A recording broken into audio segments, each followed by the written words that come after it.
Today's episode of Voiced is from Pro Revenge by Drum Bubba and is about a rancher's ingenious retaliation against some rude neighbors who dared to push him around. What lesson will the new neighbors learn about messing with a rancher? Subscribe if you enjoy. I grew up on a horse ranch in Colorado. We had a long piece of property, about 80 acres, and we raised Missouri foxtrotters. We had lived there for almost 20 years when some folks bought a strip of property way at the back of our land. It was a strange plot of land, as it was very narrow and was sandwiched between our back fence and a busy county road. We were surprised anyone would buy it, actually, as it forced the house to be pretty close to said road.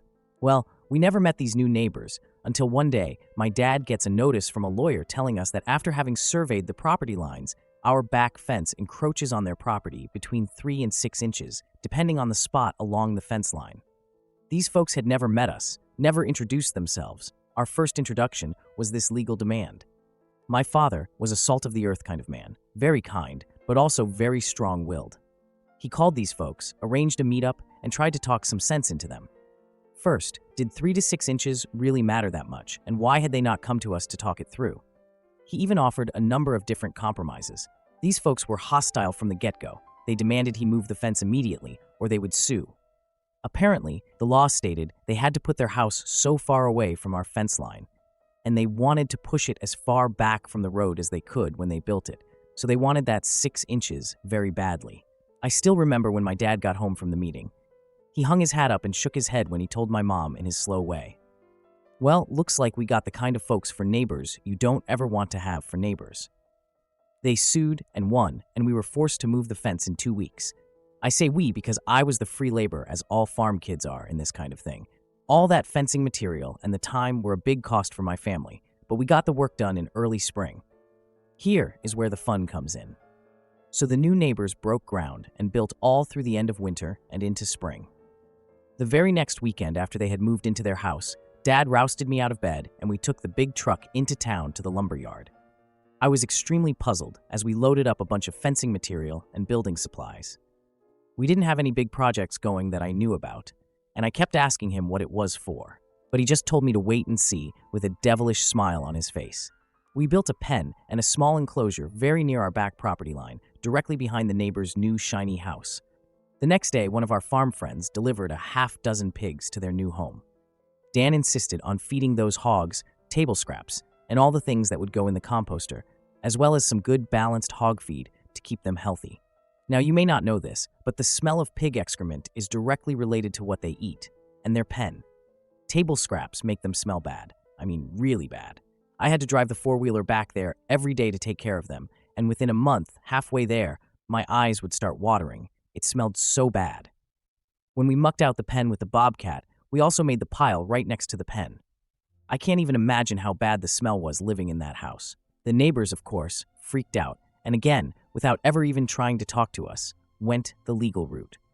They lost. The area was zoned agricultural, and my dad had done his homework to make sure he was breaking no laws or regulations. The pigs were far enough from us and our other neighbors that it didn't bother anyone but the people he wanted it to bother. Come fall, when winter moved in, we sold the pigs to slaughter, and Dad stacked up a bunch of building supplies next to the pen and let the neighbors know we would be expanding the profitable operation in the spring when they came out to scream at him. He smiled the whole time, speaking in his slow, steady way. The new neighbors sold their new house in January when the ground was frozen and the new owners would not smell the pen. Though as soon as the old neighbors were gone, we tore down the enclosure, spread the unpleasant material on the hayfield, and the new neighbors never had any bad smell come spring. They also were great neighbors and are still lifelong friends. Never mess with a rancher. Since I have gotten this question a bunch of times, this is what my dad proposed to the neighbor after getting the letter to move the fence, but before we ended up in court. He really did want to try to cultivate a good relationship with a new neighbor, even though they started on such a poor foot. He offered to sell them 5 acres of land at the back of the property at a super affordable price so they could have a better plot and get well back from the road. Our back fence line was almost 5 acres long, so it would have shaved an acre-long line off is all, and that was wooded land that was not good pasture land anyway. They were not interested. They had plenty of funds too, by the way, as they were sitting on $1 million payout from selling their home in California, which we knew as they brought it up multiple times in the discussion. Statements that they had all the money they needed to take us to court if we didn't comply immediately. My dad asked if he could move the fence over time with them, rather than being hit for the cost all at once. Ranchers are not made of money. We could move the section right behind the proposed building site immediately to help with planning, etc. first. They were not willing to do that.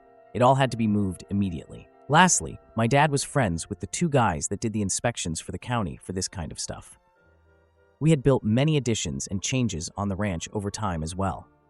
They were all in the volunteer fire department together.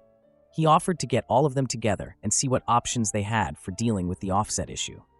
The neighbor refused, again demanding the fence be moved immediately. If you see a theme here, so did my dad. There is no pleasing some people, so my dad let him take us to court. I later found out Dad was using the time to save up some money since he figured he would have to move the fence, and that was expensive, and he hoped maybe the neighbor would not push it that far and come to work with him rather than go to all that cost. I know my dad reached out a couple more times to the neighbor before things went to court too. Wow, what a ride! This story is such an epic reminder that sometimes you don't just mess with a rancher, you're dealing with a force of nature. I mean, who knew a little fence dispute could transform into a lesson on neighborly diplomacy? But hey, when those new neighbors decided to throw out the olive branch and instead slapped on legal papers, they really asked for it, didn't they? I absolutely loved how the dad turned the tables with some good old-fashioned ingenuity. Nothing says, "Welcome to the neighborhood," quite like a chorus of oinks. It's like they went for straight-up war and ended up with a pig farm instead. What do you all think of Dad's ultimate revenge? Do you believe he took it a bit too far, or was it a justified comeback? Drop your thoughts in the comments below. Let's keep this conversation rolling. Thank you for listening to today's episode of Voiced. If you enjoyed daily high-quality stories, please like and subscribe to show your support.